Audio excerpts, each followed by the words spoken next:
Examiner family. നമ്മുടെ Christmas exam എല്ലാം കഴിഞ്ഞു, ക്രിസ്മസ് കഴിഞ്ഞു. ഇപ്പൊ നിങ്ങൾ എല്ലാവരും വെക്കേഷൻ ഒക്കെ അടിപൊളിയായിട്ട് ആഘോഷിച്ചു കൊണ്ടിരിക്കുകയായിരിക്കും എന്നറിയാം. അപ്പൊ ഈ വെക്കേഷൻ കഴിഞ്ഞ് നമ്മൾ സ്കൂളിലേക്ക് പോകുന്ന സമയത്ത് നമ്മൾ ഈ വർഷത്തെ ക്രിസ്മസ് എക്സാമിനെ പറ്റി ഒന്ന് ആലോചിക്കേണ്ടതുണ്ട്. ഒരുപാട് രീതിയിലുള്ള റിയാക്ഷൻസ് ആണ് നമ്മുടെ ക്രിസ്മസ് എക്സാമിനെ പറ്റിയിട്ട് വന്നിട്ടുണ്ടായിരുന്നത് അല്ലേ. അപ്പൊ കുറെ പേര് പറഞ്ഞു ഇപ്രാവശ്യത്തെ ക്രിസ്മസ് എക്സാം വളരെ ടഫ് ആയിട്ടുള്ള ഒരു എക്സാം ആയിരുന്നു, നമ്മൾ പ്രതീക്ഷിക്കാത്ത രീതിയിലുള്ള ചോദ്യങ്ങളായിരുന്നു വന്നിട്ടുണ്ടായിരുന്നത്. അപ്പൊ കുറച്ച് കുട്ടികളാണെങ്കിൽ കുഴപ്പമുണ്ടായിരുന്നില്ല, ഈസി ആയിട്ടുള്ള മക്കളുണ്ട്, നന്നായിട്ട് ക്രിസ്മസ് എക്സാം എഴുതിയ കുട്ടികളുണ്ടല്ലേ. അപ്പൊ ജനറലി നമ്മൾ ഈ ക്രിസ്മസ് എക്സാം ശരിക്കും ടഫ് ആയിരുന്നോ എന്നുള്ള ഒരു കാര്യം നമുക്ക് ചിന്തിക്കേണ്ടതുണ്ട്. കാരണം ഇനി നമുക്ക് അടുത്ത വരാൻ വേണ്ടി പോകുന്ന എക്സാം എന്ന് പറയുന്നത് നമ്മുടെ ഫൈനൽ എക്സാം ആണ് അല്ലേ. ഈ ഒരു ഫൈനൽ എക്സാമിന് ക്രിസ്മസ് എക്സാമും ഓണം എക്സാമും നമ്മൾ അനലൈസ് ചെയ്ത് ഏത് രീതിയിലായിരിക്കും നമ്മുടെ ഫൈനൽ എക്സാം വരിക എന്നുള്ള കാര്യത്തിൽ നമുക്കൊരു തീരുമാനമാക്കേണ്ടതുണ്ട്, അല്ലെങ്കിൽ അതിനൊരു ധാരണ നമ്മളുടെ ഉള്ളിൽ തന്നെ വരുത്തിയാലാണ് നമുക്ക് അതിനനുസരിച്ച് പഠിക്കാൻ വേണ്ടി പറ്റുള്ളൂ. ഒന്നാമത്തെ കാര്യം എന്ന് പറഞ്ഞാൽ ഈ ക്രിസ്മസ് എക്സാം ടഫ് ആയിരുന്നു, ശരിക്കും ടഫായിരുന്നു.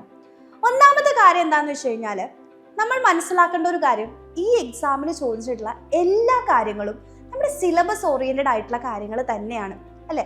നമ്മുടെ ടെക്സ്റ്റ് ബുക്കിൽ പറഞ്ഞിരിക്കുന്നതിൽ നിന്നും പുറത്തൊന്നും ഈ ഒരു ക്രിസ്മസ് എക്സാമിന് ചോദിച്ചിട്ടില്ല. ഓണം എക്സാമിന്റെ സമയത്ത് തന്നെ പറഞ്ഞിട്ടുണ്ടായിരുന്നു ഇനിയുള്ള എക്സാമുകൾ ടഫ് ആയിട്ടുള്ള രീതിയിൽ തന്നെ ആയിരിക്കും, അഥവാ നല്ല കോൺസെപ്റ്റ് നന്നായിട്ട് ആഴത്തിൽ പഠിച്ച ഒരു കുട്ടിക്ക് ആൻസർ ചെയ്യാൻ പറ്റുന്ന രീതിയിലുള്ള ചോദ്യങ്ങളായിരിക്കും വരുന്നുണ്ടാവുക. എന്ന് വെച്ചാൽ കംപ്ലീറ്റ് ടഫ് ആയിരിക്കില്ല, അതിൽ ഈസി ക്വസ്റ്റ്യൻസ് 1% ഈസി ക്വസ്റ്റ്യൻസും മീഡിയം ലെവൽ ക്വസ്റ്റ്യൻസും ആൻഡ് ടഫ് ലെവൽ ചോദ്യങ്ങളും ഉണ്ടായിരിക്കും എന്നുള്ളത് നമുക്ക് അറിയുന്ന ഒരു കാര്യമായിരുന്നു അല്ലേ. പക്ഷേ ഈ ഒരു ക്രിസ്മസ് എക്സാമിലേക്ക് വന്ന സമയത്ത് നമ്മൾ എക്സ്പെക്ട് ചെയ്യാത്ത ഭാഗങ്ങളിൽ നിന്നും ചോദ്യങ്ങൾ വരികയും അത് കുട്ടികളിൽ ഭയങ്കരമായിട്ടുള്ള ഒരു ടെൻഷൻ ഉണ്ടാക്കുകയും എനിക്ക് മാർക്ക് തീരെ കിട്ടില്ല എന്നുള്ളതിൽ നമുക്കറിയാം, ഒരു അറിയാത്ത ചോദ്യങ്ങൾ അല്ലെങ്കിൽ വേറെ രീതിയിലുള്ള ഒരു ചോദ്യം കാണുമ്പോൾ സ്വാഭാവികമായിട്ടും ഒരു കുട്ടിയുടെ മനസ്സിൽ ടെൻഷൻ ഉണ്ടാവും. സോ അറിയുന്ന കാര്യങ്ങൾ പോലും മറന്നു പോകാനുള്ള ഒരു അവസ്ഥയിലേക്ക് നമ്മളെ കൊണ്ടെത്തിക്കും. അതാണ് ഈ ഒരു ക്രിസ്മസ് എക്സാമിന് നമുക്ക് സംഭവിച്ചത് അല്ലേ. എന്നാൽ കൃത്യമായിട്ട് നല്ല കോൺസെപ്റ്റ് ഓറിയന്റഡ് ആയിട്ട് പഠിച്ച ഒരുപാട് കുട്ടികൾക്ക് ഈസി ആയിട്ടുള്ള ഒരു എക്സാമും ആയിട്ടുണ്ട്. അപ്പൊ അതുകൊണ്ട് നമ്മൾ മനസ്സിലാക്കേണ്ട ഒരു കാര്യം എന്താണെന്ന് വെച്ച് കഴിഞ്ഞാൽ, ഇനി നമ്മൾ നമ്മുടെ എക്സാം ടഫായി എന്ന് പറഞ്ഞ് കുറ്റം പറഞ്ഞിരിക്കുകയോ അല്ലെങ്കിൽ അയ്യോ എക്സാം ടഫ് ആയതുകൊണ്ടാണ് എനിക്ക് മാർക്ക് പോയത് എന്ന് പറഞ്ഞ് നമുക്ക് ഇരിക്കാൻ ഇനി പറ്റില്ല. സ്വാഭാവികമായിട്ടും നമുക്ക് ആ ക്ലാരിറ്റി കിട്ടിക്കഴിഞ്ഞു അല്ലേ. അപ്പോൾ അതിനനുസരിച്ച് ഇനി നമ്മളുടെ പഠന നിലവാരം നമ്മൾ ഉയർത്തിയേ പറ്റുള്ളൂ. ഓണം എക്സാം ആയാലും ക്രിസ്മസ് എക്സാം ആയാലും അതിൻ്റെ ഒരു തെളിവാണ്.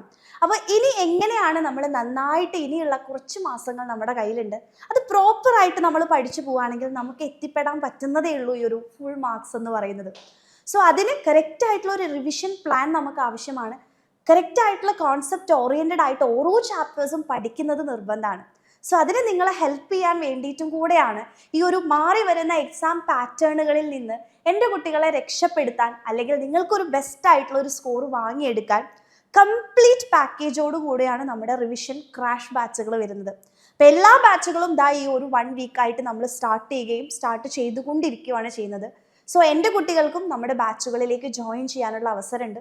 സോ വേഗം തന്നെ എന്ത് ചെയ്യുക, ഈ ഒരു ബാച്ചിൽ ജോയിൻ ചെയ്ത് നന്നായിട്ട് സിസ്റ്റമാറ്റിക് ആയിട്ട് കൃത്യമായിട്ട് പഠിച്ചു തുടങ്ങാൻ ആഗ്രഹിക്കുന്നുണ്ടെന്നുണ്ടെങ്കിൽ ഉറപ്പായിട്ടും ഇപ്പം തന്നെ താഴെ കാണുന്ന നമ്പറിലേക്ക് നിങ്ങൾ മെസ്സേജ് ചെയ്യുക, അഡ്മിഷൻസ് ഉറപ്പിക്കുക ആൻഡ് അടിപൊളിയായിട്ട് പഠിച്ചു തുടങ്ങുക.